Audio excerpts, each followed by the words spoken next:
I'm getting ready to install a sprinkler system, and I want to not have to tear up my yard to do it.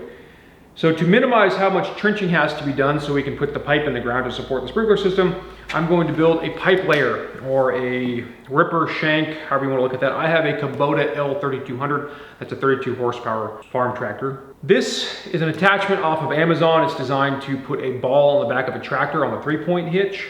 I purchased it on Amazon. There'll be a link in the description. This black adapter, same thing, pre-purchased off Amazon. I took that black adapter and I have also purchased a ripper shank off Amazon. So lots of links in the description. Check out all those parts and components. And I've attached that ripper shank to the adapter, which will attach to there. From this point on, I have to do some fabrication. These will get welded together to make a tube that will get welded on the back of this and will allow a piece of pipe, black ABS or black PVC, to be pushed down through the ground as this drives forward through the ground.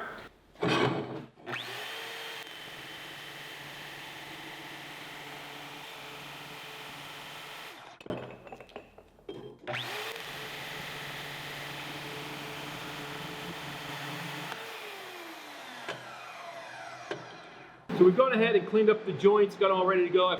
The first one's set in place.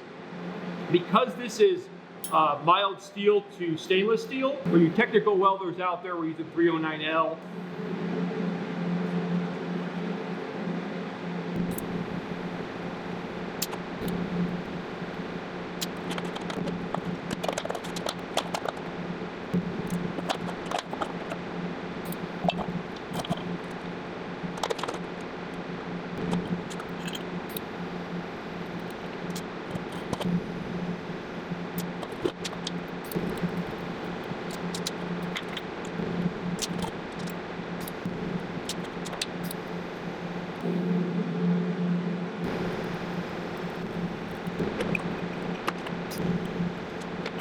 This is the top where the pipe will actually come into the top of the pipe layer.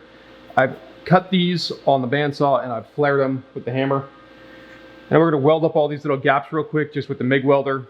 And then we'll round over this edge. There's no sharp edges. And this should help feed, as the pipe is coming in, it will prevent it from hooking up and damaging the pipe potentially.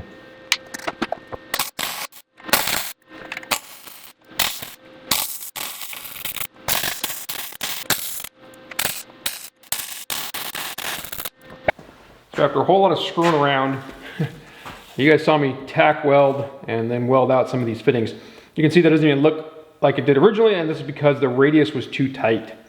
I ended up having to notch and wedge and bend and re-weld and re-weld and re-weld and grind, and long and short, I made it work with what I had here in the shop. That being said, it's time to weld the shank to the feeder tube.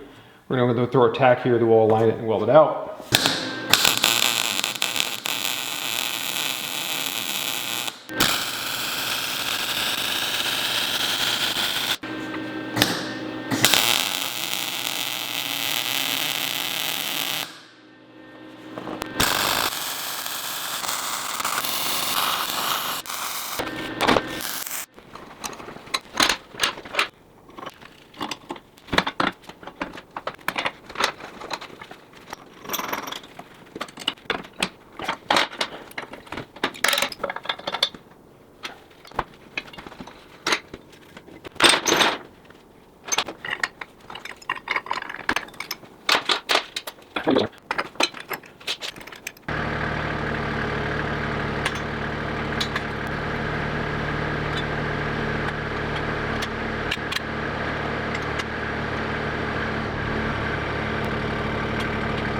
Attempted to use this, so we just have a single ripper shank on there, about 16 inches from the bottom of the orange framework to the tip of the ripper. So my hope is we can rip a 16-inch trench with this one. The subsoiler with the piping attachment is about 18 inches, but we're gonna give it a try. I'm kind of excited to see how well this works. We're gonna put the tractor in low and four-wheel drive.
can see, this is another probably 4 inches longer than that other ripper.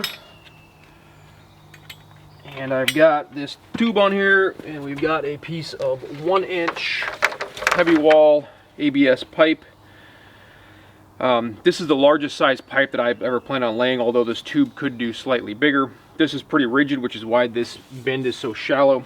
We're going to give it a whirl and see what happens. So my original hope was that the friction would grab this. I suspect we're going to have a feeder to come and actually push this through, at least for the first few feet.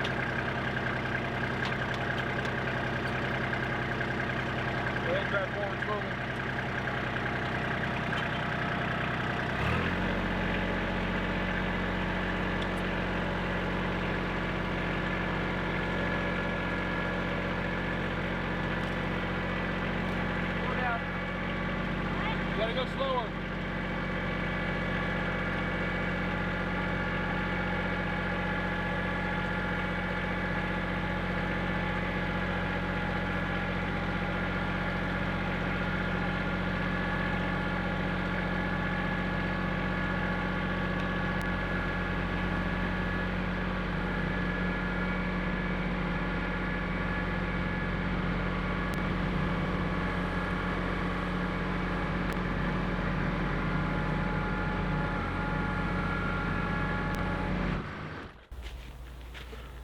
All right, well, that seems to work pretty well. We changed the angle of the ripper tooth, and with me standing on it, it pushes the ripper tine in the ground deep enough that it's not problematic. We'll take a flat shovel, put the dirt back in the hole, drive over with the tractor tire, and smooth everything out. Pretty happy with that though. Will save us a lot of hassle and really tearing up our lawn. And it'll go significantly faster than having to dig it with a backhoe or even a ditch witch. So overall, pretty happy with that at the moment. All right, well, this is going to wrap this one up. So we went ahead and built a subsoiler or pipe layer or ripper tine, however you want to look at that. You can purchase these right from manufacturers. I chose to go this route because I already had a bunch of these components for different reasons. I used this upper part to move my trailers and tractor parts, attachments around. And I wanted the interchangeability of the standard ripper tine with the actual pipe layer also, so I can switch those out if need be. Overall, the build was pretty quick, straightforward. It works very well, very pleased with it, and for my application of installing my sprinkler system and potentially doing wiring down the road for a shop and some other items, I think this will serve me very well. I hope you guys got a lot out of this one. I really hope you enjoyed, and until next time, thanks for watching.